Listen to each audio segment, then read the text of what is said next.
Here's what happened. Round 14 of the FIA Motocross World Championship, the Fiat Professional MXGP of Belgium. A huge downpour just before the start of the MX2 qualifying race left much of the circuit underwater, but it didn't stop the Red Bull KTM of Jorge Prado grabbing the whole shot ahead of Benoit Paturel on the Khmer Yamaha and Paul Jonas. Paturel just managed to hold off the KTM rider as they charge around the first lap or so. Jeremy Seewer was back there in fourth on the Suzuki World MX2 machine, just ahead of Thomas Kjær Olsen on the Rockstar Energy Husqvarna. Paturel, though, got caught napping. Jonas around the outside, a neat line through the deep sand section. Found his way into second and then went after Prado, who was already a few seconds further down the track. Paturel was in third, Seewer was in fourth. Thomas Kjær Olsen was in fifth on what was a very difficult circuit indeed. Prado, though, started to fade, and with 3 laps to go, Jonas ran alongside his young teammate, put the squeeze on him, and found his way past and into the lead. And that was it then for the young Spaniard, because shortly after that, Benoit Paturel closed in. He brought with him Jeremy Seewer as well, and the two riders eventually found their way past, helped by a back marker getting in the way of Prado, who'd fallen in the penultimate turn. Seewer had to wait just a couple of corners later, but he did go through. He tried to put the chase down on Benoit Paturel, but the Frenchman on the Khmer Yamaha was having none of it. And in the end, Paul Jonas, though, was a comfortable winner for the 6th time in MX2 qualifying. In 2017, Paturel, Seewer, Prado and Thomas Kjær Olsen rounded out the top 5.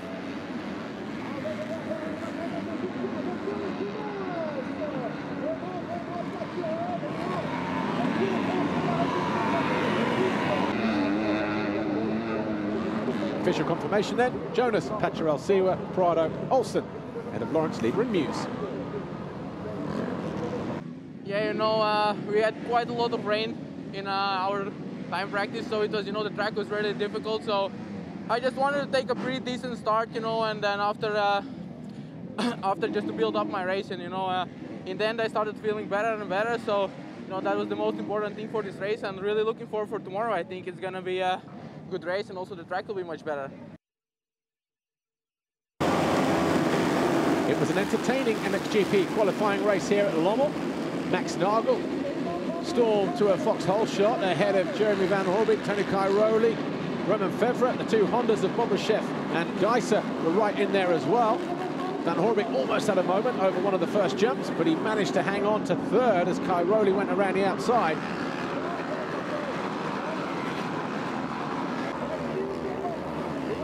Challenge for the lead came here. Max Nagel, too tentative, down through the waves. Cairoli thought he'd made the pass stick, but 2 corners later, the Red Bull KTM was through as he went for an outside-inside combination. Van Horbik was third at that time, ahead of Geiser and Fevre. Jeffrey Hurlings was in and around 6th or 7th position on his Red Bull KTM, giving chase to the 2 Monster Energy Yamahas ahead of him. Jacek on the Suzuki World MXGP machine thought he'd found his way past Hurlings, but then he made a mistake on the exit of the turn and handed the 6th place back to the Bullet. Nagel then went wide as Geiser charged his way up to 2nd for HRC Honda. And that was on lap 4. And then it really started to get interesting after that from lap 5. Hurlings around the outside of Nagel to go 3rd, and then went after Tim Geiser. Cairoli was just a few seconds further up the track as well. With a hard-charging Jacek almost cleaned up the number 12 of Max Nagel, as he also got himself onto the rear wheel of Geiser. He was in 4th at this stage. He made the pass on the Slovenian to go 3rd. And he even went after Jeffrey Hurlings as well. And he started to close in as Hurlings turned on the power. He wanted to do something about the Sicilian. His teammate, Tony Cairoli, took a couple of laps to get on terms, but once he did, the final lap was a classic showdown between Cairoli and Hurlings. Hurlings went around the outside. There was a slight mistake there for Cairoli. That was enough for Herlings to dive down the inside. This was on the final lap, folks. It was just down to Herlings then to keep a clear head.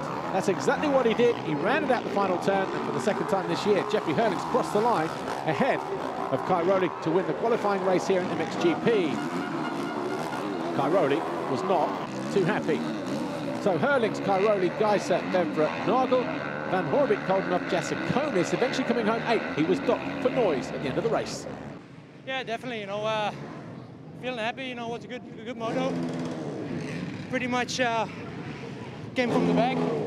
Was like 10th over the first turn, and then worked my way back to the lead. So yeah, very happy. Maybe make some changes for tomorrow, but the track will be different again. But I'm very happy for the day.